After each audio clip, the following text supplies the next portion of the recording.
The Harlem Renaissance is one of the most iconic cultural periods in African American history. Throughout the decade of the 1920s, Black writing, art, and music flourished, ushering in a cultural revolution that rocked the United States. One of the most important factors that accounted for the rise of what we know of as the Harlem Renaissance is the migration of Black peoples from the South to urban centers like Harlem. The Jim Crow era began after Reconstruction, and every Southern African American had to think about, what should we do? Should we go or should we stay? For many of these people, it was a matter of life and death, literally. Sometimes in the most repressive times, we create the most extraordinary art. Amidst the fervor of the Great Migration, bold, exciting forms of Black music evolved, along with venues to listen and dance to this music. Blues and jazz clubs became a central part of life in Harlem, where artists such as Louis Armstrong and Duke Ellington, Bessie and Mamie Smith rose to prominence. He went away and never even said goodbye. The era also saw the burgeoning of literary work by and about African Americans, which the writer Alain Locke compiled into an anthology. He called it The New Negro, and its name came to define a movement. The Harlem Renaissance is a facet of a larger movement that we think of as the New Negro movement, where you have a new generation of Black people, by this point, 2 generations out of slavery, using the arts as a way to help people gain broader civil and political rights. Some of the framers of what became the Renaissance make the argument that the artistic worth of a people has to be proven by the worth of the art and literature they produced, and especially for people that historically, over centuries, have been defined as without culture, without history, and without any record of achievement. The Harlem Renaissance was the flowering of creativity that had been suppressed for centuries. People that had this sense that things were opening up, and finally, we can be the people that we imagine ourselves to be.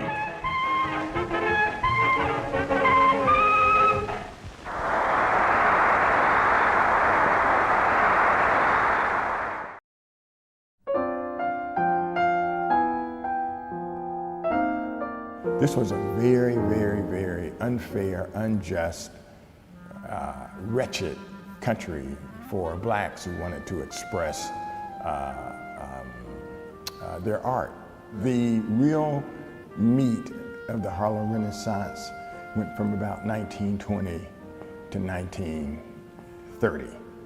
It was just this great artistic reaction to all of the racism and hardships that American soldiers saw during World War I when they were overseas.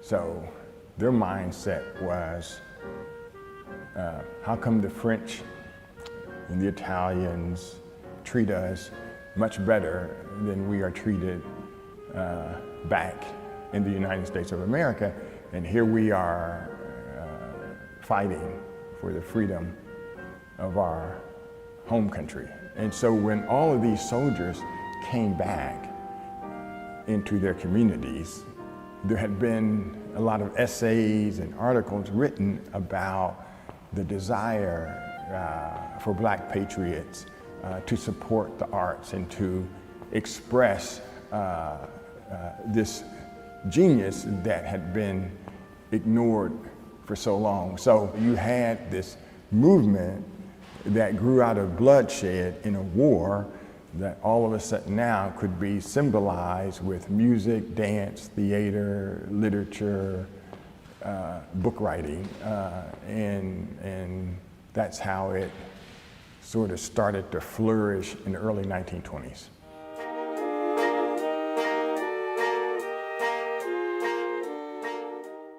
James Van Der Zee started out sort of taking ordinary photographs of Black folk in Harlem. wedding pictures, social teas, things of that nature. And so he starts really falling in love as well with the Harlem Renaissance that's all circulating around him. Poets are over there, and musicians are over there, and novelists are over there, and dancers are over there, and politicians are over there. And he says, whoa, this really is amazing. I have to get my camera going. And so he was the first photographer who really recognized that this movement needed to be captured. Just knowing that he had the sensibility to capture this moment is just astonishing. The best time and life and look photographers had nothing on James Van Der Zee. One of the writers, Arnold Bontemps, wrote a letter to Langston Hughes, and he said, Harlem these days seems like, quote, a foretaste of paradise. That's how amazing it all was.